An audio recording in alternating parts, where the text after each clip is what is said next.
So, the Samsung Galaxy S21 Plus, 4 years old now, and not just any 4-year-old phone though. This was one of Samsung's premium flagships back in 2021. You see, here's the thing about Samsung phones, they drop in value, fast.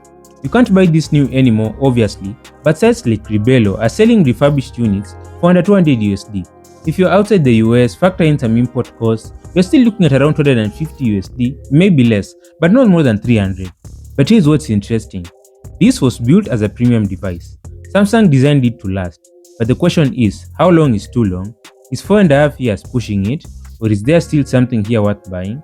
I think there are about 5 solid reasons you might want to pick up a Galaxy S21 Plus in 2025.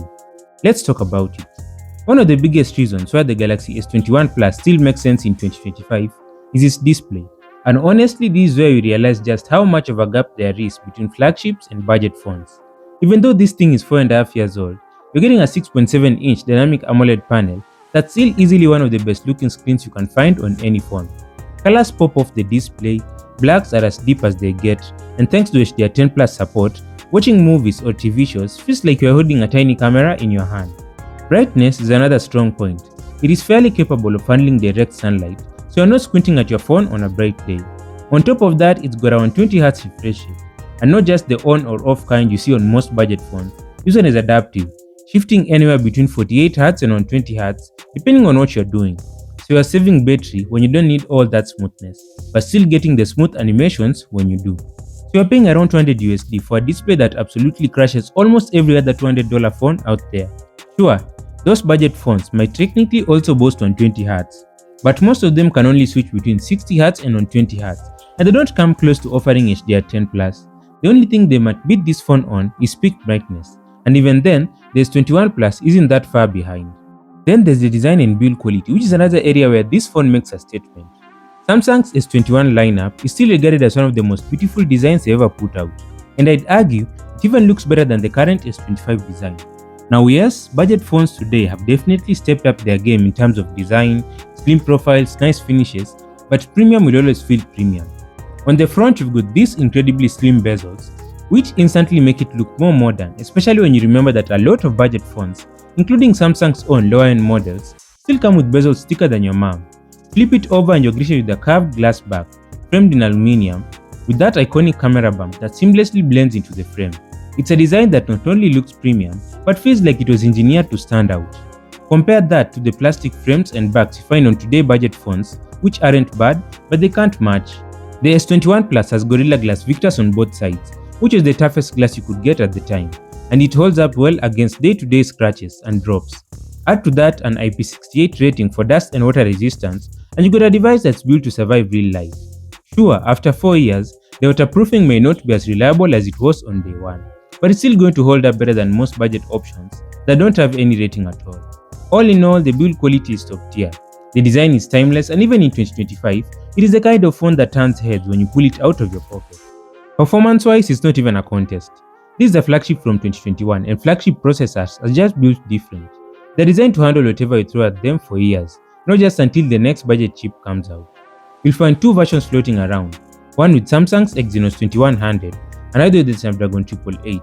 Both are solid, but if you're shopping, get the Snapdragon 888. It was literally the best Android processor when this phone launched, and it's still better than the Exynos variant.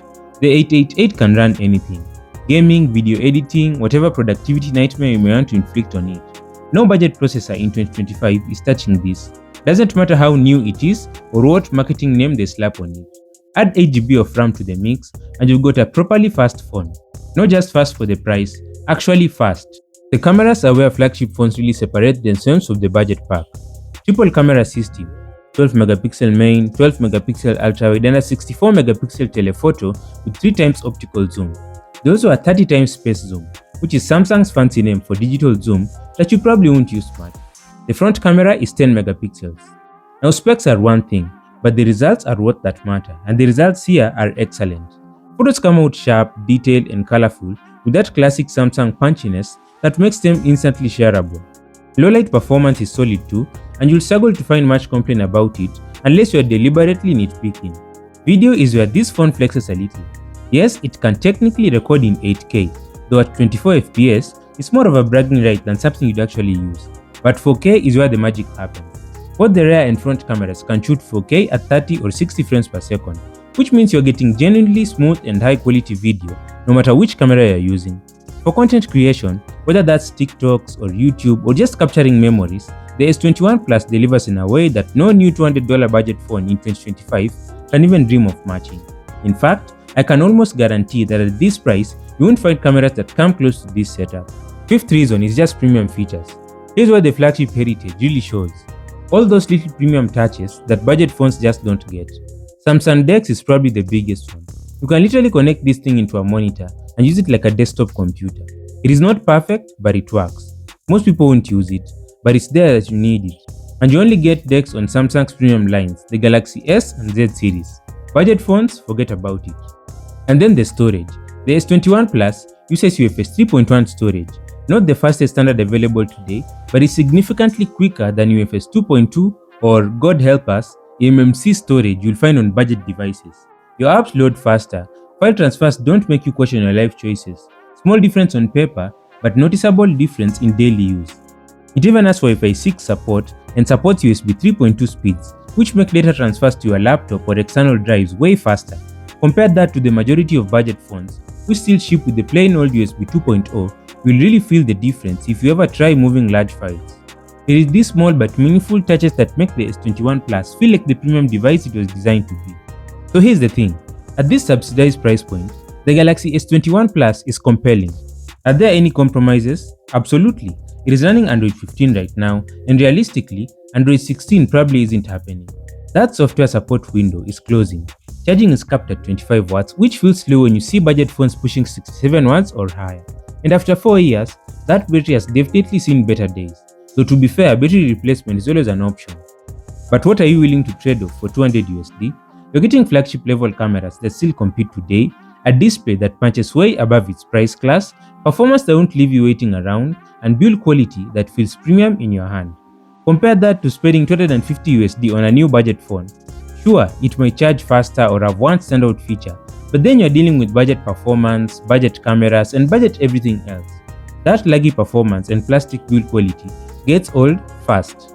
The S21 Plus gives you the complete flagship experience just at a 4-year discount. Sometimes the best new phone isn't actually new. Thanks for watching. I'm Milan and this is Fuzito. Subscribe.